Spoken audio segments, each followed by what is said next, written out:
Hi, good morning, everybody. Nikki Burnett here, Taste Life Nutrition Radio and podcast streaming live on KUHSdenver.com. Where today we have Lainne Love. I just love your name, Lainne Love. It just works so well. And she is your hypnotherapist, yes. And yes. So, I mean, there's so much that you do that it's hard for me to just sort of say, why don't you tell real quick what exactly it is you do? Well, thank you so much for having me. Yes. And I feel the same way about what it is that I do. There's a lot of different layers there. And like all of us, we all have so many cool layers to us, and we wear many different hats. And so I am an RTT practitioner. So rapid transformational therapy, which is based in hypnotherapy, and that was created by Marissa Peer, and she is absolutely phenomenal at what it is that she does, and she's also just a really wonderful teacher and mentor. Nice. So I work with that, and I work with energetics, and I work on spiritual layers as well, and a little bit on the physical, because that's where I started. And as we all know, we are not separated. Like what happens in our physical life affects our emotional, our psychological, our mental selves, and so I really love addressing all of the different layers in the work that I do. Awesome. Very good. I agree. And we've been hitting a lot on the physical, mental, and emotional and the interconnectedness of it. So this is going to be such a good conversation. I'm super excited about it. I'm trying to calm down a little bit. I've, always running just a little bit late. So I'm like, okay, we're here, be calm. As always, though, before we get too deep into all of the goodness, we start the show with gratitude, because gratitude can change the world. And so first things first, what are you grateful for? I'm grateful for this moment.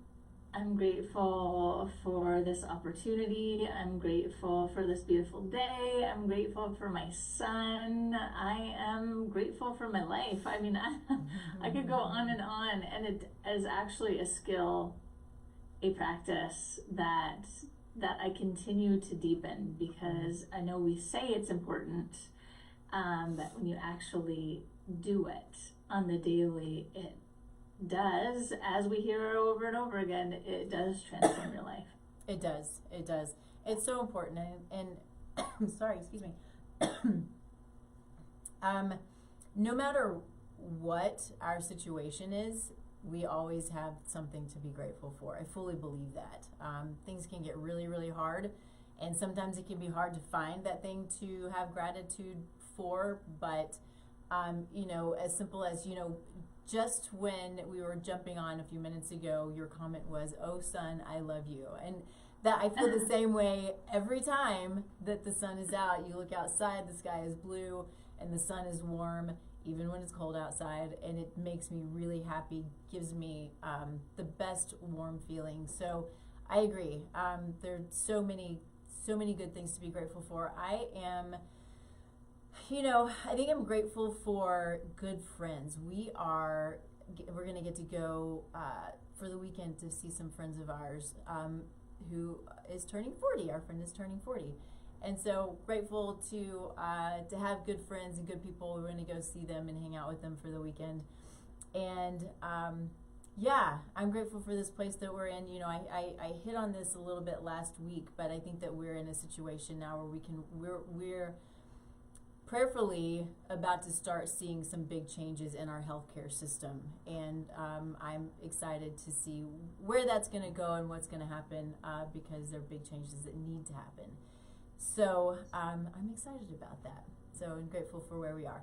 All right, so let's do this. Let's start with the basics. You said you started with the physical, so let's hear about your story, where you came from, and then kind of move us through what excites you now, what motivates you, what are all the amazing things that you do to guide people today. Thank you. Yeah. I'll just weave in, returning back to gratitude, and just touching on that sometimes it does feel really, really hard to find something to feel grateful for, because it feels like nothing in your life is working. And I felt like that for a lot of my life. And I found it really hard to find things to be grateful for. I mean, like truly grateful for. I mean, I could always go to, well, I can turn on the taps, like, and water comes out, and that's something that I could genuinely be grateful for, but it didn't necessarily reach my heart. And so that's where I reiterate that, like, practicing gratitude really, really is important, because I felt really angry about a lot of my life, and I felt like I got the short end of the stick, you know. I grew up with a single teenage mama who had 4 kids, and obviously maybe not obviously, but she didn't have the skills, tools, talents, and abilities to really create a successful or safe environment for us all. And there was a lot of different kinds of trauma and chaos, and I've experienced all different manners of uncomfortable scenarios of abuse, violence, you know, not having a lot of money, not having a lot of options. So I've experienced all those things in my life, as many of us have. But and moving forwards to, like, why it is that I do what I do, a lot of it has to do with that. You know, a lot of healers are seeking healing themselves. And that certainly was true for me. I was seeking healing for myself, and it was also just a natural inclination. I was always the person that people went to for, you know, a loving ear or advice or a shoulder to lean on. So it was also just a natural part of my makeup. And then an insatiable curiosity. You know, when you're talking about changes in healthcare, you know, health has always been really interesting to me, and getting to the root cause of something. And even though I studied science in university, I didn't feel like the answers that I was looking for were provided within that framework. And so that led me to studying more alternative forms of answers, and led me into, first I was a shiatsu therapy, and the foundation there was traditional Chinese medicine, as well as, like, biology, physiology, bioethics, so a lot of cool Western perspectives, as well as the Eastern perspective.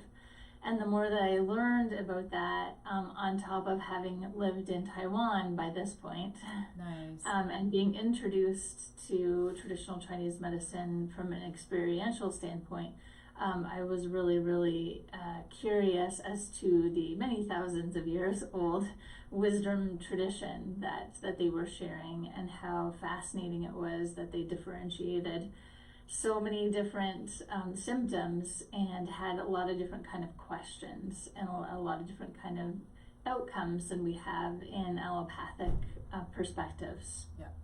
So that just sent me on a really cool journey of being introduced to many different kinds of wellness perspectives, and studying with a lot of different masters around the world. And so that led me from body to energetics, to mind to spirit. And I love acknowledging all of those different aspects, and working with myself and with my clients in that regard, and really, really holistically. We're these super, super cool, interesting beings that have so many layers to us, and even just not our life right now, but also our past parallel lives, also our ancestral lineage. I mean, we can look at very, very many different factors that are influencing our current realities, whether that's your mental or physical health, or, like, searching for or reaching for, you know, your dreams. Yeah, I love that. You know, you hit on so much of what I love, that I really can't stop talking enough about. But when you're talking about, you know, past lives and lineage and that kind of thing, you know, this is, at least for me, this is all, you know, epigenetics. And I love talking about epigenetics. I love the power that epigenetics gives us. But epigenetics is who we are today is influenced by our, what they say today at this point is 7 generations behind us, right? Mm-hmm. And then what we have the opportunity of doing, what we do, and so we have the opportunity of using it well or not, but is then influencing 7 generations ahead of us for those of us who are having babies. And so it's this amazing God-given gift of accountability and free will, as far as I'm concerned, because we make so many of our decisions. We have the ability to impact our own future to a very large degree, right? I would say for the most part. And so it's this, I guess, though, if I were to take a step back, though, because I didn't used to see it this way, I would always see it as, okay, it's our future. And I had another colleague who's like, well, you look at it as the future, I see it from the past. And so it's so amazing because what we have then the opportunity of doing is working with someone like you to help us to address those things from our history and make it better for today and make it better for the future. And make it better for the past, which is a little bit of a mind a mind twister, right? Yeah. We're really taught to think like in a straight line, linearly. But time is not that, and the effect that we can have is this big wonderful ripple that goes in all directions. It's not just one way. And the more that you can lean into the curiosity of that concept, or actually that reality, it's not really a concept, but the more easy I think it is, or the more interesting it becomes to really examine yourself and step into responsibility for how it is that you're being and what it is you could be doing to create change within yourself and therefore within your lineage, but also getting to notice that also ripples out into your environment and out into the world. So you just working on you is not just, it is a phenomenal contribution that you could make to really creating and crafting the world that you're wanting to see. So expand on that for me a little bit. Mm-hmm. I would love to hear more about that and when you're talking about the ripple effects and creating the world that you want, which is so powerful. Yeah, it is so powerful. And that's where the more spiritual element, for me anyways, mm-hmm. that's my perspective, comes in, is really sitting with that I am a spirit, I am a soul, I am an eternal soul, I am a piece of God, and I'm having this experience as Lainne, this human experience. And just like even sitting with that, wow, that's beautiful, and it's huge, and the outcome of that thought for me is, wow, I'm so much more capable than I think myself to be. Mm-hmm. But also, if I am that, and then everything is that, then we're all from the same thing. Mm-hmm. Then we're all one. So if I do something and I'm all one, then what I do is affecting everything else, because we're all one. It cannot be that. Mm-hmm. And the more that I began to accept that as my reality, as the reality, then the easier it came for me to take responsibility and to really understand that if I change, then the people around me also change and my reality changes. Mm-hmm. And the more that I step into how it is that I'm interacting with something or with someone, I mean, you can even take it a step further as the practice of Ho'oponopono and like the great late Dr. Hugh Len reminded us of, like that everything is consciousness, and that we have a responsibility when we're interacting with anything from your table to your chair to be present with it and to clear it, to clean and clear it, which is what the prayer of Ho'oponopono is. It is to constantly clear, and that feeds back into that idea or knowingness that we're all connected, and that our prayers and our intentions clear, which makes a difference, which helps to elevate the consciousness of humanity as a whole and the planet as a whole. So explain to me when you say clear. Yeah, clear. So it's just that. It's just that we have these experiences, and often we call it karma. I think that that's correct, right? I have this experience where I have a thought or I perform an action, and that goes against kind of like unity. It goes against love. So I think I have a judgment of somebody, like, oh God, what they said is so dumb. I can't believe that they said that. Oh my God. Okay, that's a judgment against someone. So I actually have just created karma.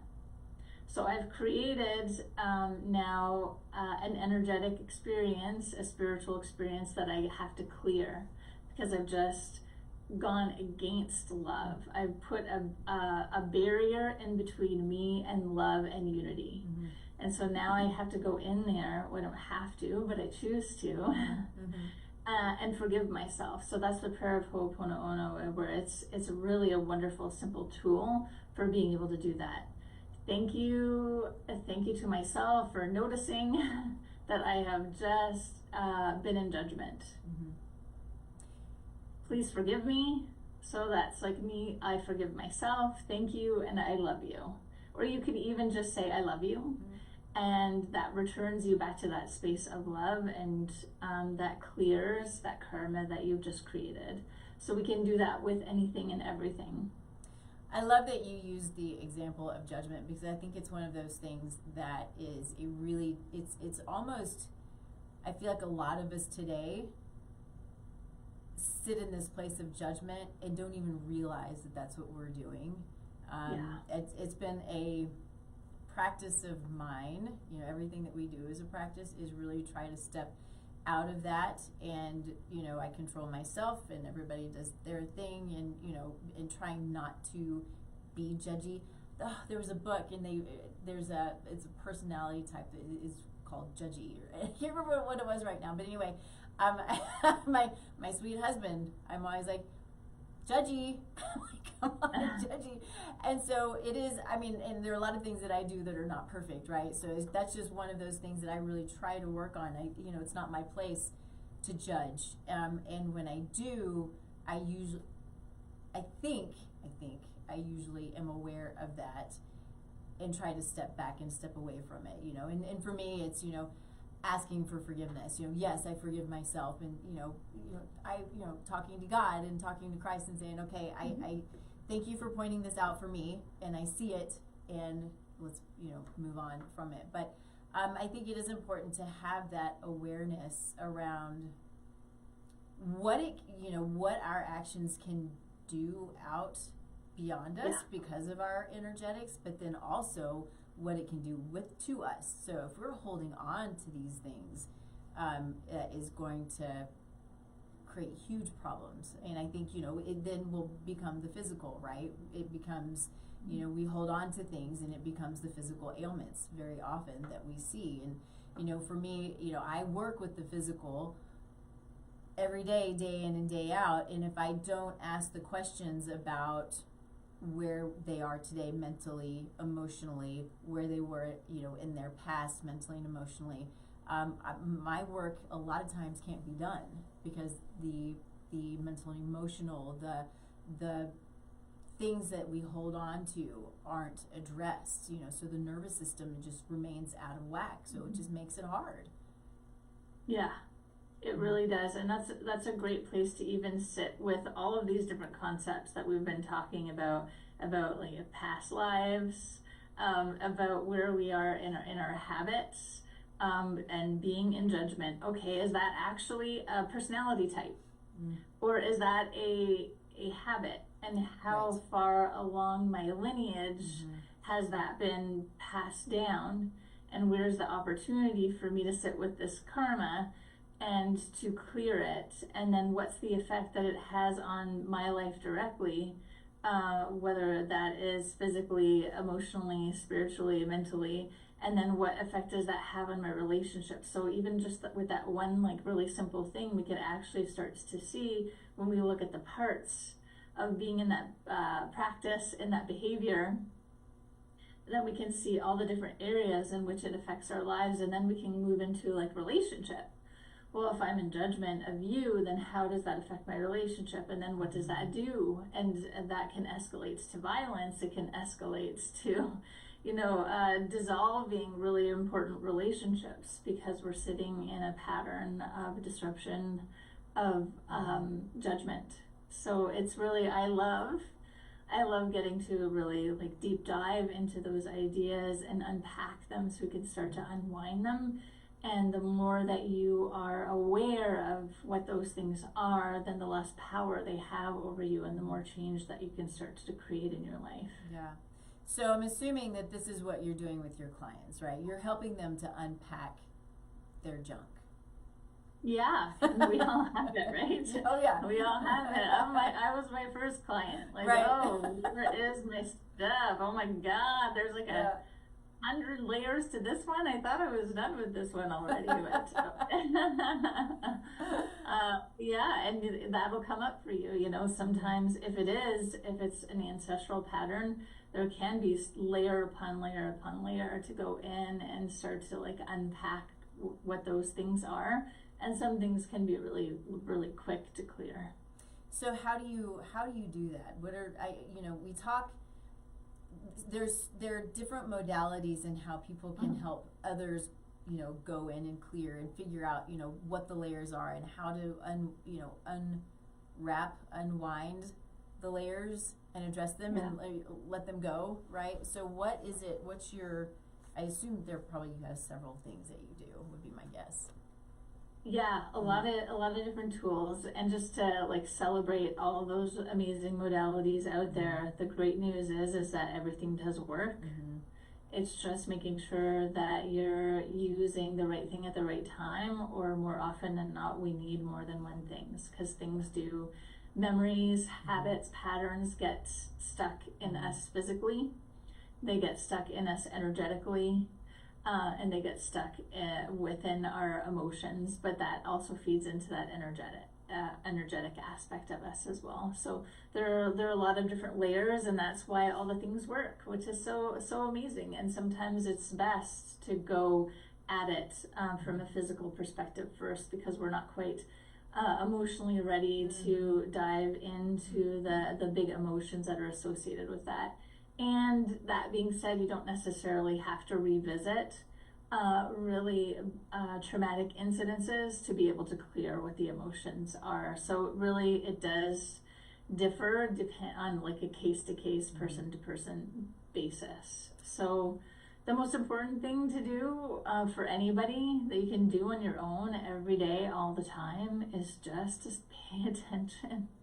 I mean, the tools actually, after studying for 20 years plus, because I'm always enrolled in a program working with a teacher, coach, mentor, always, because I'm just insatiably curious, but also it's a part of my responsibility as a professional to continue to develop myself. But what I've learned after all of those amazing educational experiences and deep dives is that it's pretty like simple. The processes are really, really simple. It's just creating the new habits don't feel like they are. Yeah, it can be hard. Yeah. Notice what comes up, like moving back to judgment. That's great that you notice that, I'm judgy. And then take it one step further. Instead of just like accepting that that's who I am. I'm just a judgy person because, well, technically I am. I would be that too. I'm a Virgo, which tends to be a very like judgmental sign. So I would have the out, right? Like, oh, well, that's just who I am. I've come in here like that. I just accept that about myself. No, you don't have to. You can be like, okay, recognize that I am a pretty judgmental person. And maybe I'm just like judging people inside my mind, but I'm still doing it and it's still having that effect. Whether you're saying it out loud and sharing it with other people or just doing it like within your own headspace, it's still pretty much having the same effect. So that's important to understand and know, but you don't have to own that as a quality or characteristic. You can choose to change that and evolve into something different. Which is fascinating because I think we all have excuses, right? I have excuses. Everybody has excuses. It's just sort of part of who we are. But we also have the ability to make up our mind and not use the excuses, which is not easy. So this is not me being judgy because I have a hard time with creating new habits. But I also know and realize and recognize that I have the ability. I just gotta do it. And I'll challenge you on that. I'll challenge you to change that affirmation to instead of I have a hard time doing this, is I've decided to change my mind on this. I actually find it really, really easy and natural. I love that. And the more that you start to say that to yourself, the easier it's going to become. And that's where we move back to like the tools and steps actually they're simple. But the ease of change, I don't know, that really depends on a lot of different things. And we have a lot of like inner pushback within us, that resistance, and those are just patterns. And so that looks like resistance, it looks like a temper tantrum, it looks like anger and frustration, it looks like, oh, I can't do it, it's just who I am, excuses. And if you're up for it and you're really interested in experiencing something different, then you decide that you're going to show up and do the work. So what are the modalities? How do you work with your clients? Again, it really depends on the person and what it is that they're trying to overcome. But for the most part, like that is it, is sitting down with somebody and just listening. So I like listening for what are the words that they're using, and what are the patterns that I notice just from listening, but also, okay, where are you and where is it that you want to go? And then even examining those statements within yourself. So moving back to where we started, the very beginning of this conversation was with gratitude. So maybe you're not even in gratitude when we're talking about the like, where are you part.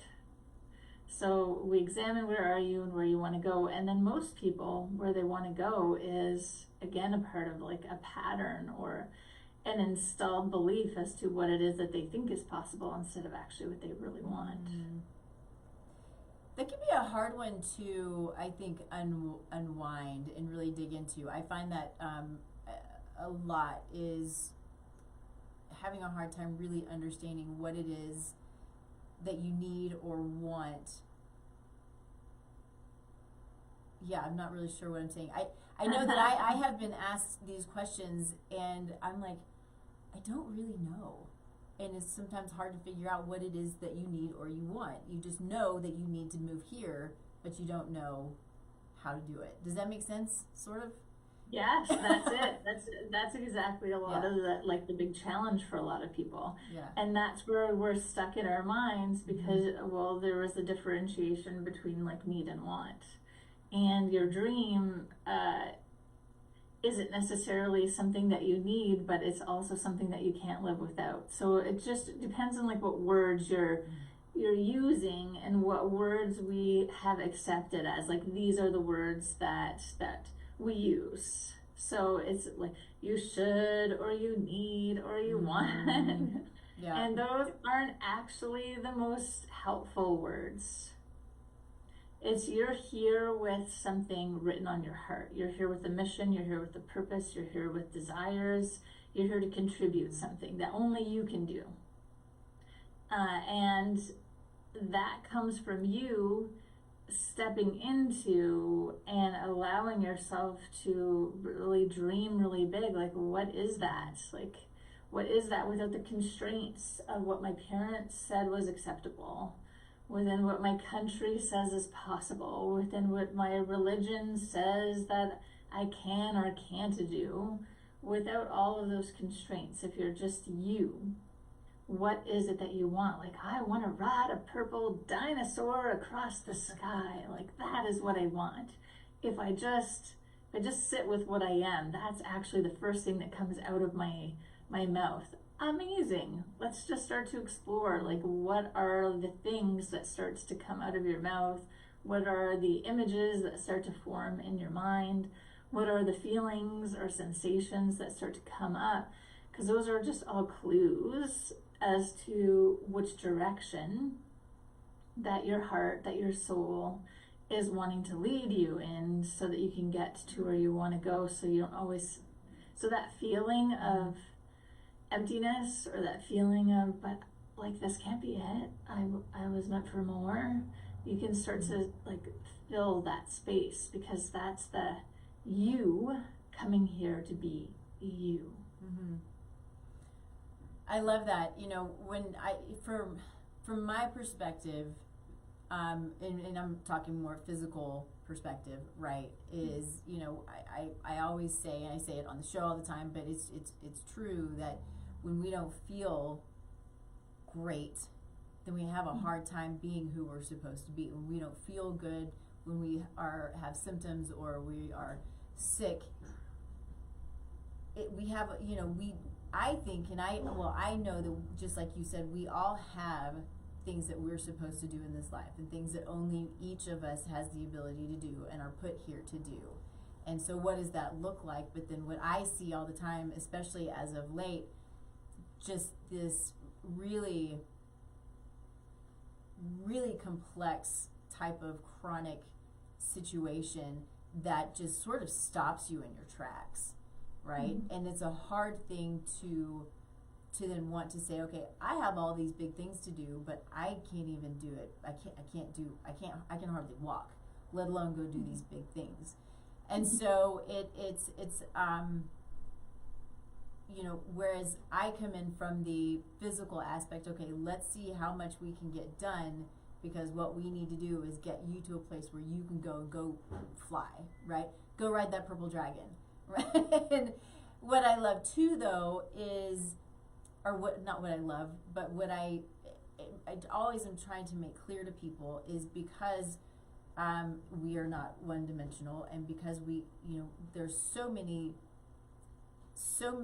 much to unpack physically, mentally, and emotionally, that we have to have our team who can help us to do both the physical, the mental, the emotional, the biomechanical, whatever it might be, mm-hmm. in order to then push us forward, so we have that ability. And I think we all need that. You know, I need my team.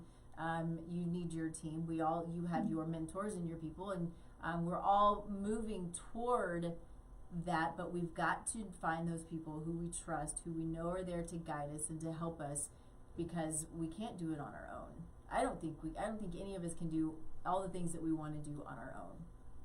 Yeah, I don't think so either. We all have our piece in the puzzle, mm-hmm. and the puzzle is made up of, you know, in this case, millions of pieces, and each person has their role and their function, and it goes back to those expectations of like what you think that it should be. I love using the example of like the cleaner. Okay, well, we recognize Elon Musk as somebody that has accomplished many things in his life, mm-hmm. and that is a wonderful, amazing example of like what's possible. And none of those things would have been possible if he didn't have that team, mm-hmm. All the way down to, you know, the cleaner. The cleaner, yeah. is one of the most important people, mm-hmm. at every one of those sites, because if things aren't efficient and clean and in their place, then other people can't get their jobs done because they're distracted by all of the clutter or the smell or the debris or whatever that is. But nobody is thinking, well, I'm the cleaner, like that's not big enough, it's not good enough, I'm not making a contribution.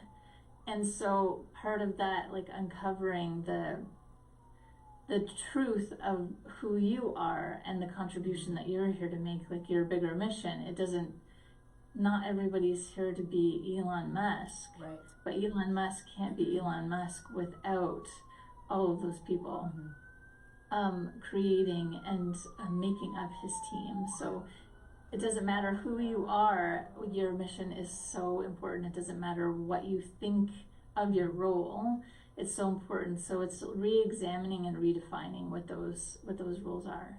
Yeah, I love that. One of the things that you talk about is subconscious reprogramming, which is, I know some of this we've hit on a bit, but I would love for you to dig into that a little bit. Yeah, so subconscious reprogramming to me, for me, has been one of the most important, effective ways to create the change that I was looking to create in my own life and in the life of my clients. So it's pretty simple. You just go in. So your subconscious mind is recording everything. It's the record keeper. But it's also what is controlling what is happening, what you're manifesting using a popular word, or creating in your life, or what you're attracting into your life, because that's the program. So going back to what we're talking about, like ancestral programming or epigenetics, a lot of that stuff is all there in your subconscious mind. So that's why when you're like, but I want to lose 20 pounds and I'm doing all this stuff, and why isn't it working? I'm exercising, I'm doing this, because your subconscious program is that I am this weight, and no matter what I do, I'm always this weight. That's the program. So even though you're consciously choosing something and you're even taking action steps, it's not working out. It's because you get to shift what that program is. So when you're finding yourself really stuck on something, regardless of the effort that you're putting in, the next step for you to take would be to do some subconscious reprogramming, or actually the first. To me now, I'm learning it's more like the first step to take is the subconscious reprogramming. So then all the action steps that I'm going to take thereafter actually are creating the results that I'm wanting to see. So what would that look like? What would that look? It's actually pretty simple. So you can go into the state of hypnosis. You can use hypnosis, but more and more and more I work with emotions. So it's just recognizing, like, okay, when I talk about losing 5 pounds, I feel like, gosh, I notice like my heart starts to feel like I have like a 20-pound weight on it. And I notice that I feel really afraid when I just say that, when I say those words. Well, that is a cue, because your body is always giving you cues. It's just that we haven't actually learned to pay attention to what they are, as to what it is that you need to clear to have the result that you want to have. So if the results that I have when I say I want to lose 5 pounds is this feeling of contraction within my body, then no matter what I do, I'm not going to produce the results that I want, because of the physical state that I'm in. All of a sudden I've gone into contraction. So you've heard probably many times before that you're either in a state of expansion or contraction. And expansion is the creative state. It's the state in which we allow, in which we receive, in which we manifest. And contraction is basically when we are blocking, when we're keeping ourselves from having the results that we want to have, because we're basically just in a state of protection. Interesting. A fear. Yeah. Sure. Yeah. I mean, you can. Yeah. You just say it and you can feel it, right? Expansion. Yeah. And contraction. I mean, it's a I mean, for me anyway, when you're talking about it, as you talk about it, I feel it. Yes. This is so interesting. Oh. And I know something about myself, and, you know, just made me think about this. I very often walk around and sit like this. You know, I don't know if you can see, but I've got my arms crossed. And it's fascinating to me that I've had people comment on that before. It's like you're closing yourself off, and that would be contraction if that's what I'm doing. I don't know if that's what I'm doing. To me, it's also comfortable, but you know, I've had people comment on that before, so it's kind of this interesting. It's just interesting for me that I feel it when you say it, you know. Yeah, so that's something for you to get to look at. Okay, when you cross your arms, well, are you always placing your arms in the same space, in the same spot? So is it more like, is it covering more like your root chakra, or your sacral chakra, or your solar plexus, or is it covering a particular organ? Mm-hmm. Is it like what's happening? What do you notice? So that it would be interesting to notice, because as I just said, everything is a clue. Mm-hmm. So it just depends on like how curious we want to get and what kind of detectives we want to be as to what we're going to uncover from the clues that we're always giving ourselves. It's just taking the time to listen and to notice and to figure out what it is that our body is telling us, because it's a feedback mechanism. Mm-hmm. Mm-hmm.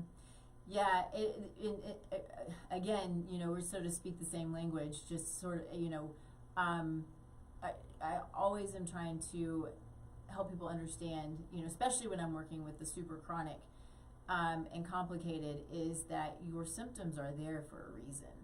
And, you know, and when we go and, you know, sometimes we do need to mask them in order to get through life, but the goal, however, is not to mask our symptoms, but to understand them, to listen to them. I fully believe that our body its ultimate goal is to keep us alive, right? And so when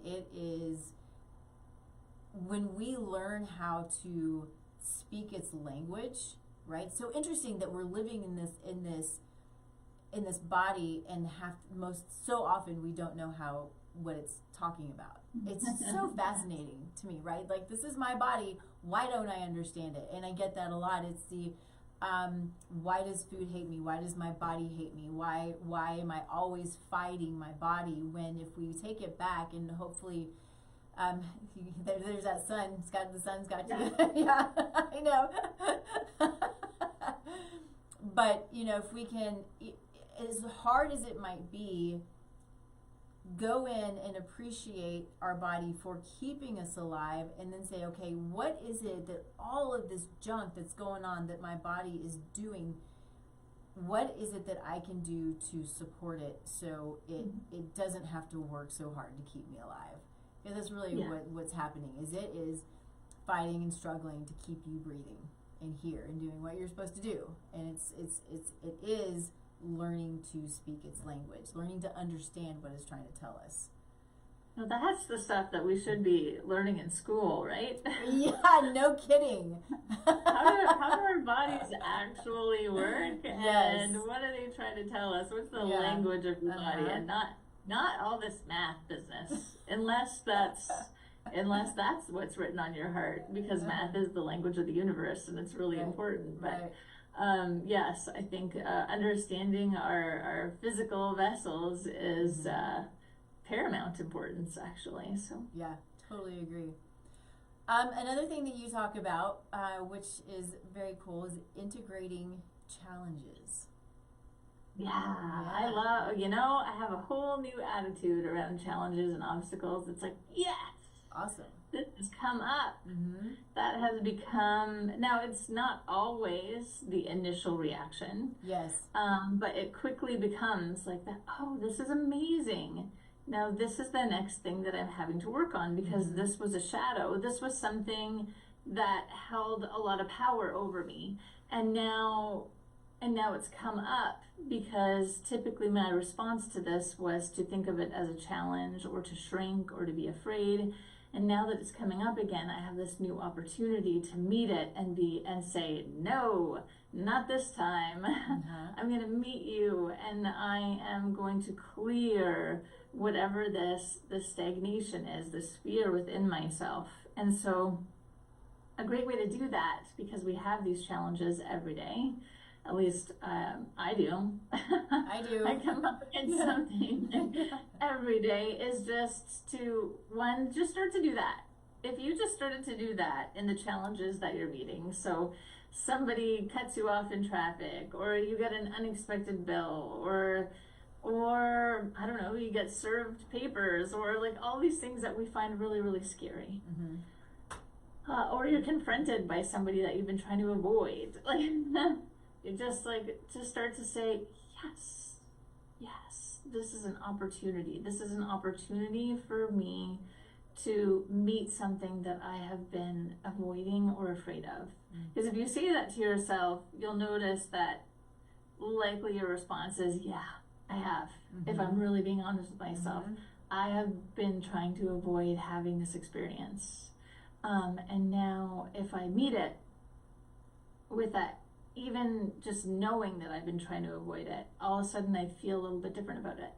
And then if I can meet it and feel like ready, or even curious, maybe you can't get quite too excited yet, but even like curious, like, okay, like I wonder what could be here for me, or I wonder how I could respond differently to this. I wonder how I could come from courage, or I could stand a little taller. I wonder how I could do these things instead of moving into fear. You'll notice you feel a little bit different. And then if you can just sit with, I can't do any of those things. I want to poo my pants, or I want to vomit. Like, I'm so afraid. I'm so afraid. I don't even know what I'm going to do. Just even sit with that instead of just trying to ignore the fact that you feel so afraid, or push it down. Just even sit with the fact that you're afraid, and just acknowledge, okay, I'm afraid. I am afraid. I'm acknowledging I feel afraid. So instead of saying I am afraid, which is a form of affirmation, just acknowledge that I notice that I'm feeling afraid. I notice that I'm feeling afraid. I notice that I'm experiencing fear. Even just shifting that language, it's pretty simple, but it has a tremendous effect on then what happens next. It's fascinating when you say it's simple, because it is simple, but knowing what to do and how to say it. How do you? It would be, which is why having a coach is important. But a quote unquote coach. But if you don't know, what you're saying, you're like, well, how do I say it differently? That's the stuff that I find so fascinating. That is truly simple, because I'm like, oh, that makes so much sense. But then it's how do you know that? Well, you have to find somebody who can help you know. Yeah, I mean, I didn't know it.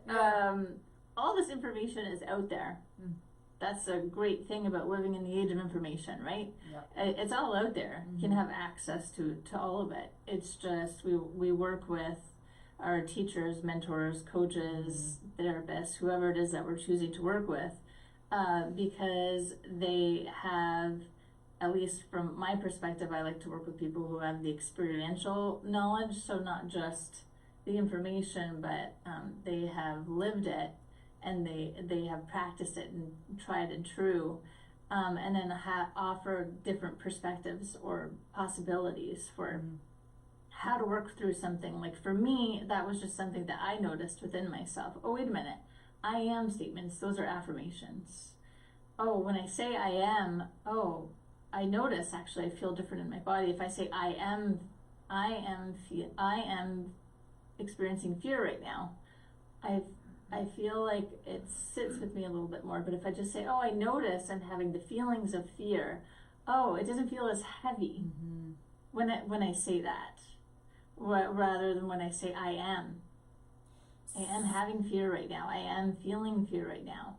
So that just comes like with practice, with like getting to try on different possibilities to see what it is that's going to work best for you. And it requires effort, which is something that maybe some people aren't really willing to do. It's like, oh, well, that's going to take like time, and I'm going to have to like do something about it. And that's where, well, how much do you really want to change? Right. So you made me think of, what we do a lot when we are diagnosed with something is we take on that diagnosis as an identity.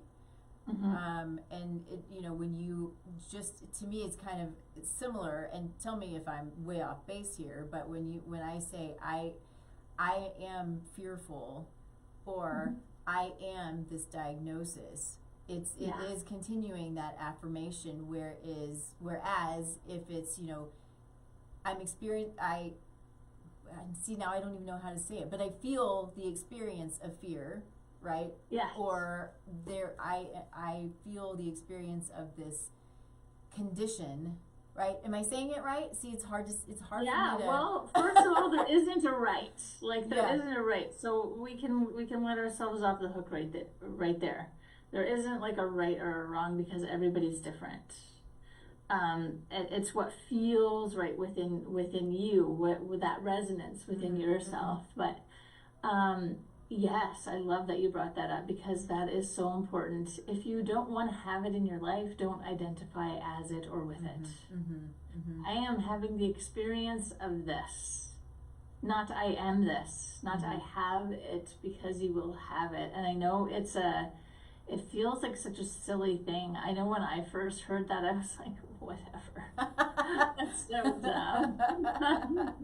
It's so dumb, or it doesn't even make a difference, or like, come on, we're gonna get that nitpicky. Like, it seems a little much. And it's true. It's true. So those are just like the little things that you can do, that are simple shifts that you can start to make in your own life that don't cost anything.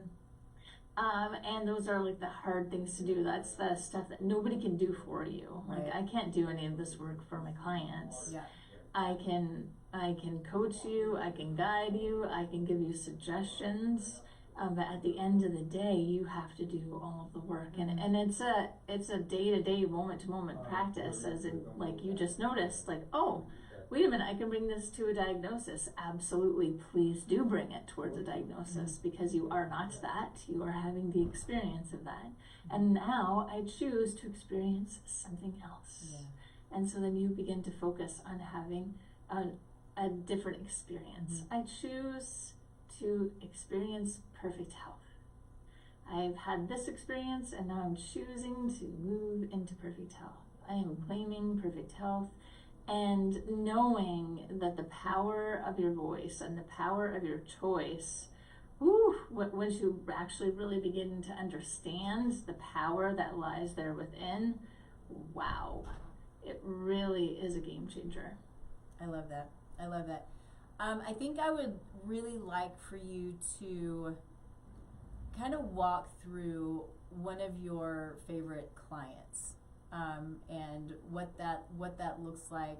Obviously, what happened, with the end, how things ended up. For the experience of understanding how you're working with people, but also it's always fun to hear good outcomes. My favorite, as I was just like filing through my brain as you're saying that, and there isn't one that comes to mind. It's because it's more the process or the unfoldment, which is the most exciting to me. I don't actually really care about like the results. I as in like what happens for you in your life. Like, if you want to create $1 million, and when you create $1 million, I mean, that's exciting. But what is the most exciting part for me is witnessing you as you change, as you become the person that creates $1 million, $10 million, $100 million.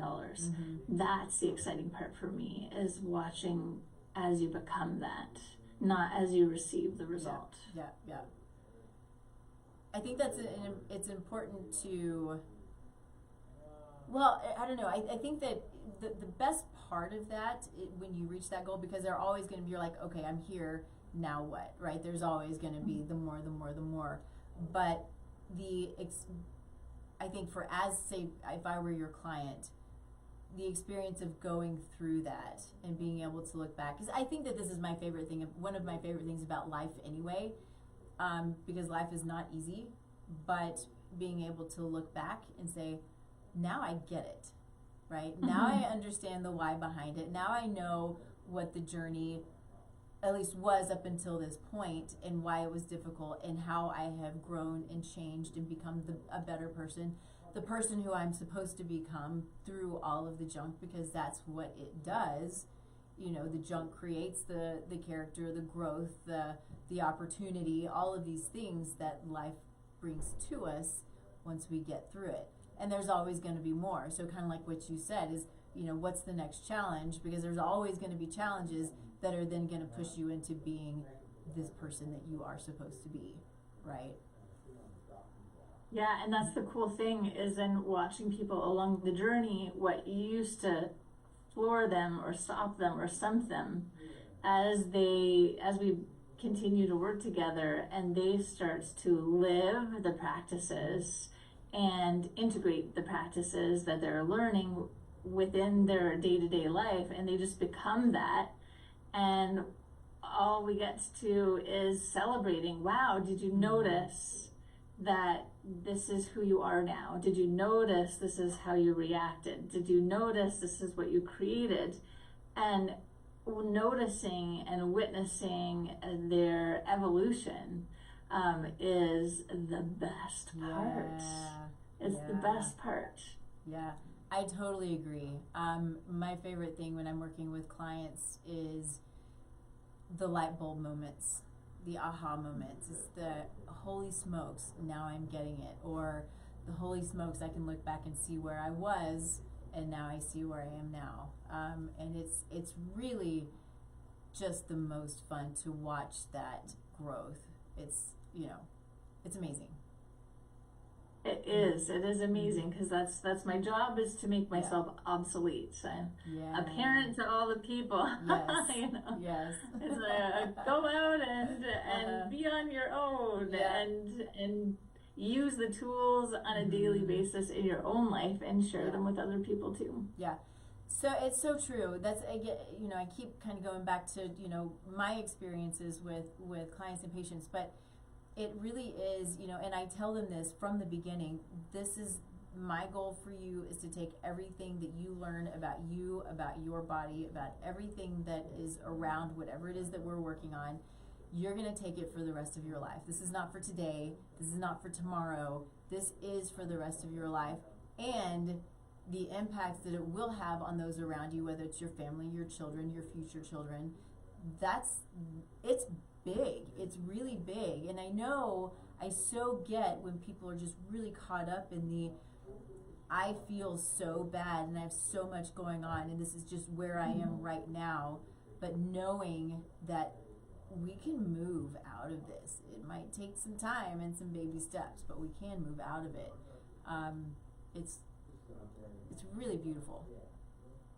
Amen to that, because we have all been there. Well, and I've definitely been there, where I've had to crawl up out of the gutter several times, and I did not think that I could, and I did not want to. At least once, and I didn't see that it could get any better, and it can, and it does, and you just get to find more within yourself, or reach out and ask for help, and know that it's possible, that there's more within you than you have yet to discover, and there is so much beauty to be experienced. Agreed. So, is there anything that you would like to hit on that we have not hit on? I think we have gone to a lot of fun places, actually. Yeah. Good. It's been a really wonderful discussion. I really enjoyed it. I trust that the listeners have too, that they've gotten some value and some practical tools and some curiosity into being able to notice or be interested in noticing themselves, their bodies, their cues and clues, so that they can start to unravel the mysteries within themselves and make the change that they're looking to change in their lives. Yeah, I love that, and I love that you have your kitty cat with you. And I love that you started this with curiosity, and you know, the voracious curiosity. I'm the same way, and I hope that everybody is, because there's so much to learn. Even in the hard stuff, there's so much to learn, and so much for us to build on. You know, we talked a little bit about science, and you know, science is such a beautiful thing, but if we don't build off of the science that we currently know, then it's no longer science, right? It's what you want it to be. Yeah. It's not. Yeah, science to me is like ever unfolding curiosity. It's asking questions and exploring what those answers and possibilities could be. That's why I went into science, because I thought it was the coolest thing. Wow, we get to ask all these questions, and then we get to discover whether or not these questions are right or wrong, or whether it's gray, or whether it's like multidimensional. That's so cool. I don't think it's ever supposed to be like stagnant. That's not what the spirit of science is. Not from my perspective, anyway. Yeah, no, I totally agree, and that's where I think that we sit in a little bit of a problem. Is we get not me. At least I don't think so. But there are those who get stuck in this is what we know and this is how it is, and there's no other way around it, when it's just not the case. And so we have to be curious and open to, oh, we now know more, so what I thought I knew is either totally wrong, or it could be mostly wrong, or it could be partly wrong, or maybe it's still right on. But we have to be open to that, and open to the curiosity, and you know, not let our heads and our agendas get in the way. And anyway, I'm kind of a little off topic now. It's just sort of sitting on me because I see it so much. It just makes me a little bit crazy. But again, going back to where we're headed, my prayer is that we're moving into a place where we're going to start to see really cool, good science and curiosity that is what is the bigger piece of what we need as far as healthcare is concerned. Well, as far as all of it, but I'm in healthcare, and I just see so much good and so much bad, right? But that's everywhere. That's because there's people involved. It's the truth. It's the truth. And that is what it means to be a people, is that we are so full of contradictions, and and that's why it's so important to, from my perspective anyways, is to continually to work on yourself, so that you can be the best version of yourself and make the contribution that you're here to make. Instead of judgments. Yes, I love it. And we're right back to where we started. So anyway, thank you so much. This has been a ton of fun. Tell people how they can find you. You can find me at lainne.com, Lainne. So blessed, so lucky to have my website be my name. And you can find me on social media at Lainne Love. And you can send me a DM, or you can register for my masterclass. And I look forward to hearing from you. Yeah, awesome. Thank you so much. And of course, you can find me in all the places: Taste Like Nutrition, social media, website, the whole thing. You can fill out a free assessment online. I'll reach out to you. We'll chat about it, see if I can help, or if I know somebody amazing who can, because I obviously know a lot of really amazing people who do really great work and are here as everybody I've ever brought on is truly here to serve and to give, and they have their own story that they've had to, climb through to get where they are, and are doing amazing things. So I'm blessed to have this show and be able to meet and know people who are doing awesome work. So find me at Taste Life Nutrition, find me at Immuno Wellness, and we'll see you next week. I can't believe it's almost Thanksgiving. So next week is not Thanksgiving, so we'll be here. But anyway, let us know if there are things that you want to hear about, chat about, talk about, learn about, whatever it might be. I'm here to serve, and I hope you all have a wonderful day. Have a great weekend. Thank you. See you later. Stick with me 1 second.